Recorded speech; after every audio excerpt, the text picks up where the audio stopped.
You're welcome, sir. Senator Adams Oshiomhole represents Edo North in the Nigerian Senate. Well, I'm just a senator of the Federal Republic. Let me straight address the family of Maduagu. There is nothing we are going to say here that will ease the pain of losing your daughter. I don't want to emphasize whether she was beautiful. Some say she was smallish, she was articulate.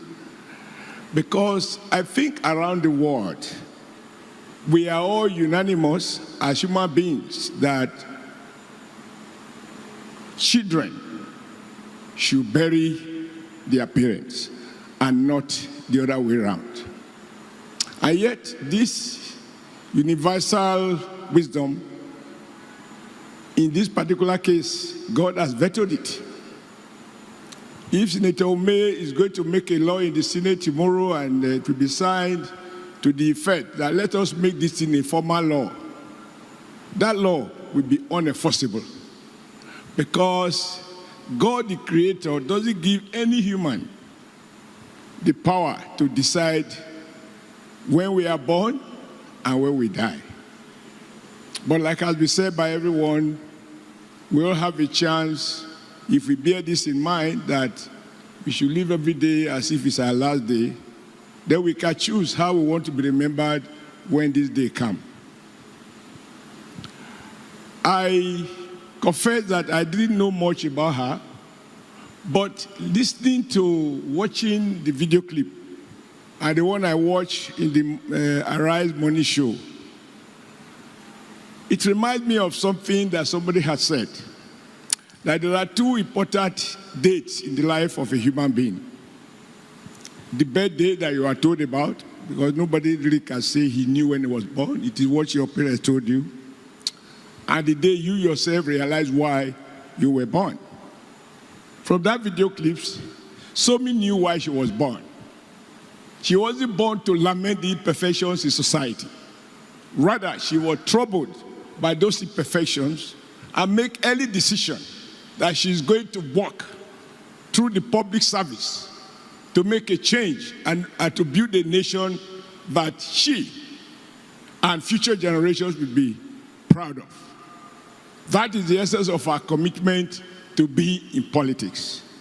And she was also clear that to be able to do that, she needs a platform to begin, not a platform that will give her the highest, more money, more wages, more bonuses, but one that will give her the opportunity to spread that message, to be known, to criticize, to engage, and to trouble those who have the opportunity to build Nigeria in such a way that all citizens will have a basis to remain loyal to our nation state. So if you ask me, I think she knew why she was born. She has played her part, and God vetoed. But even the priest who gave us such a beautiful statement, I have seen, I have read, and I have watched on televisions how even men of God, bishops, popes, pastors, reverend fathers, when they are critically ill, they are put on life support.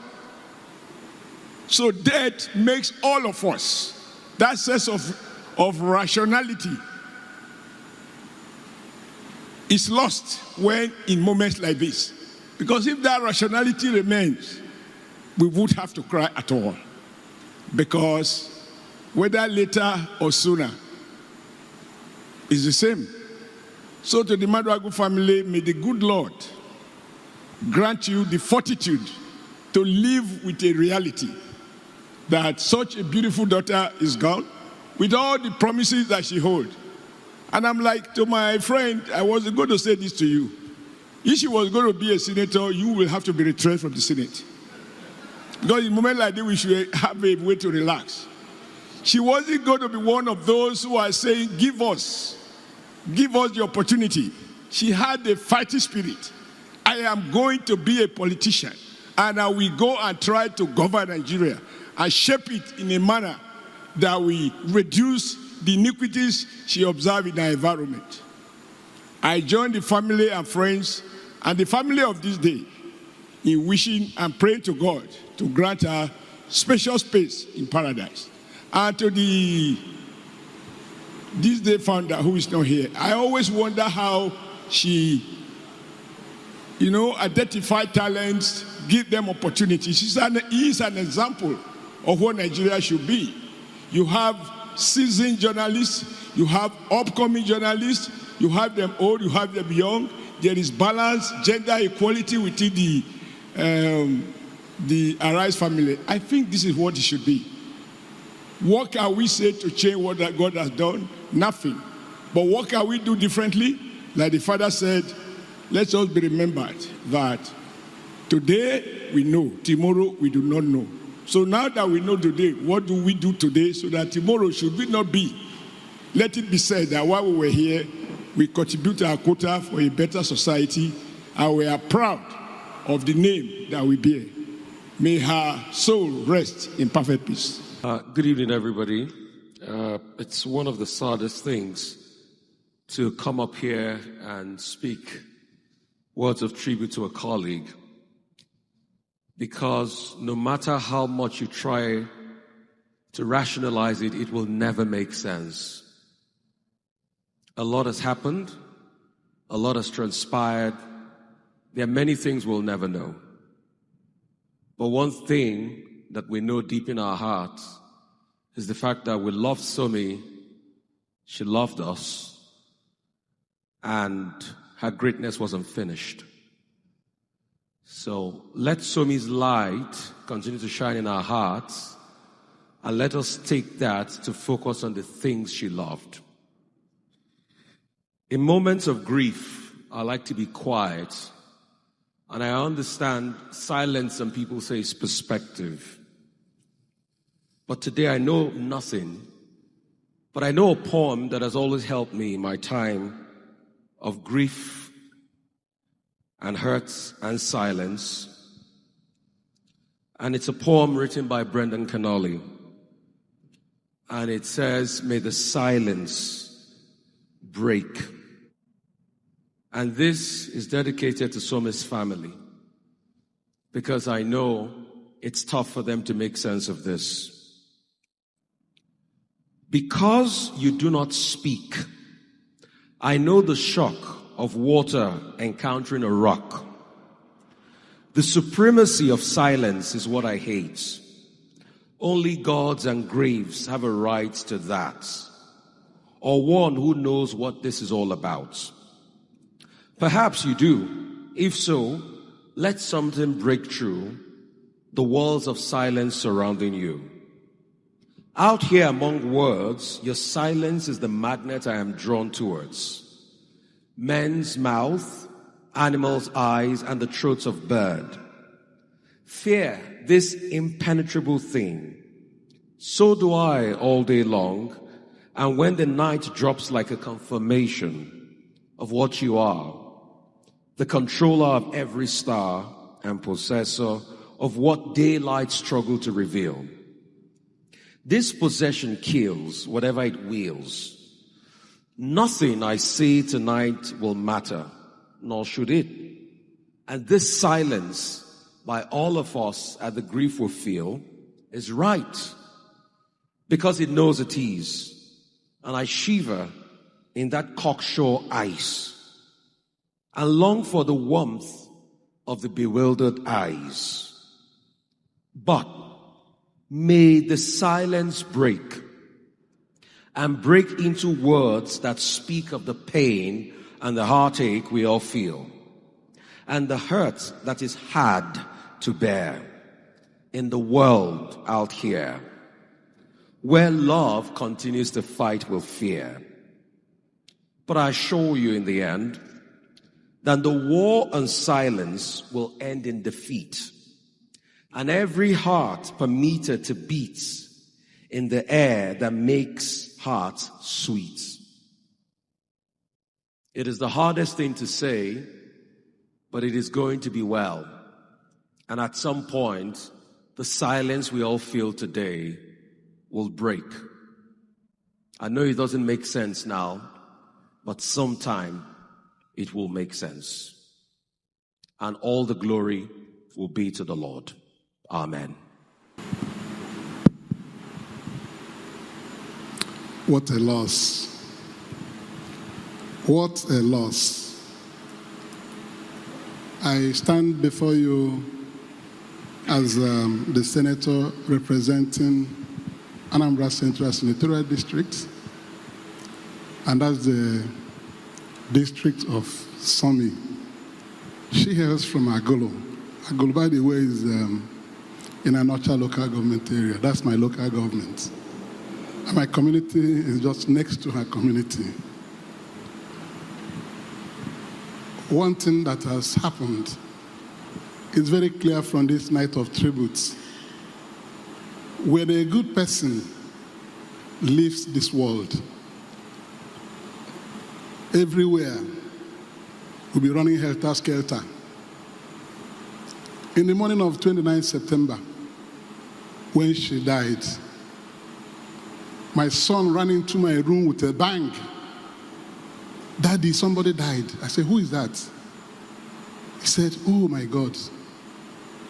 She is somebody from Agolo. Agolo is our neighboring community.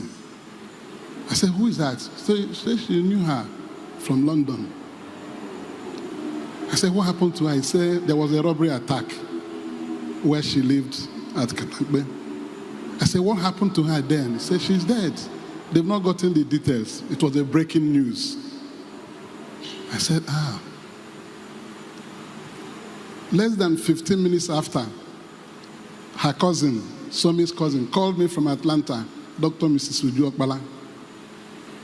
Her uncle, late Chief Oseni, was the chairman of our own local government when he was alive at a time. So I now knew what has happened to us. I couldn't believe myself. The news went everywhere. And I said, oh, this one at Arise News, that's what my son told me. And I reconnected her. And listening to her now, I saw why she wanted to meet me, but she could not meet me before her death. She was interested in politics. She said it herself. She wanted to do politics to be able to have the opportunity to provide service to her people. But this death has cut that dream. And listening to the beautiful tributes here this night, you can imagine the loss. How all those things had ended. And still very young girl, 30 years or 29 years.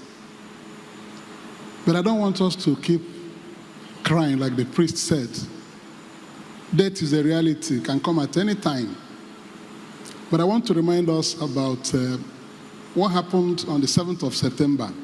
Pope Leo XIV canonized two young people, saints, two Italians. One was born in 1991. He died in 2006, just 15 years. The other one was born in 1901, and he died in 1925, 24 years. The first was Carlos Acuti. 19 years after her death, she was canonized a saint. The other one was born 1901, died 1925, 100 years after he was canonized a saint. It means that the number of years you live do not matter, but the impact you make. So we're still going to hear about this, our sister. In a time in future nobody will ever remember, her good deeds, as enumerated here, will surely bring her name back. So I want to console my brethren, people from Agolo. I've seen her uncle and all the members of the Maduago family, very beautiful family in my constituency, in my neighborhood. I don't know what we can do to bring her back. Such a beautiful girl with a lot of promise, with a drive and determination to do great things in this country. but we'll leave everything to God. So I want to say that she has gone, but her memory will remain with us. We just have to be strong and keep looking up to Jesus to comfort us in our sorrows, and also to the Holy Spirit to give us strength. Everybody here is shattered, particularly the family members, the cousins, the siblings, those who lived more with her, both in the UK and here. And then the Arise family, Arise Television family. May God bless all of you. Take it that it has happened. All of us will take it that it has happened. May the soul of Sommie, Christelle, Mother Ogwan, souls of all the faithful departed, through the mercy of God, rest in peace. Adieu, Christelle. We love you and we miss you. God bless you. Thank you. Thank you very much, Adesua. Good evening. Good evening, everybody. Thank you for being here tonight. I'm actually giving a vote of thanks. On behalf of the entire Rise News family, I stand before you this evening with a heart full of gratitude, even as we navigate this profound grief. To the Madwago family, Sommie's parents, siblings, and extended family, we thank you for sharing your beloved daughter, sister, and kingswoman with us. She brought light, excellence, and grace to our newsroom, and those qualities were clearly nurtured in your home. Your strength during this unimaginably difficult time inspires us all. We stand with you today and always. To our management, led by Prince Nduka Obaigbena, and the entire Arise Media Group leadership, thank you for organizing this beautiful night of tributes and for ensuring that Sommie receives the honor and recognition she so richly deserves. Your support for our team during this tragedy has been unwavering. To our distinguished guests, media colleagues from across Nigeria, government officials, and friends who have traveled far and near to be here with us tonight, your presence speaks volumes. Thank you. You remind us that Sommie's life touched so many that the journalism community is truly a family. Thank you for standing with us. To everyone who has sent messages of condolence, made phone calls, shared tributes on social media, and kept our team in your thoughts and prayers, your compassion has been a source of comfort during this dark time and the darkest hours of our days. To the security agencies working tirelessly to bring justice for Sommie, and security guard Barnabas Danlami, we thank you for your dedication and the progress made thus far, while nothing can bring Sommie back. We take some solace in knowing that those responsible will face justice. To my colleagues at Arise News, the anchors, reporters, producers, camera operators, editors, and every member of our team, thank you. Thank you for your resilience. Sommie was not just our colleague. She was our sister, our friend, our inspiration. As we continue her legacy through our work, may we always remember her professionalism, her warmth, and her infectious smile. Finally, to Sommie herself, though you are no longer with us in body, your spirit remains, like I always say, in every broadcast, every story we tell, and every life you touched. We were taken away from us far too soon, but your impact was immense. We promise to honor your memory by continuing the work you loved and by standing for the truth you championed. As we continue this night of tributes, let us leave here not only with heavy hearts, but with renewed commitment to living purposely, loving deeply, and making a difference, just as Sommie did in her 29 years of life with us. May her soul forever rest in peace, and may perpetual light shine upon her. Thank you all again for being here tonight.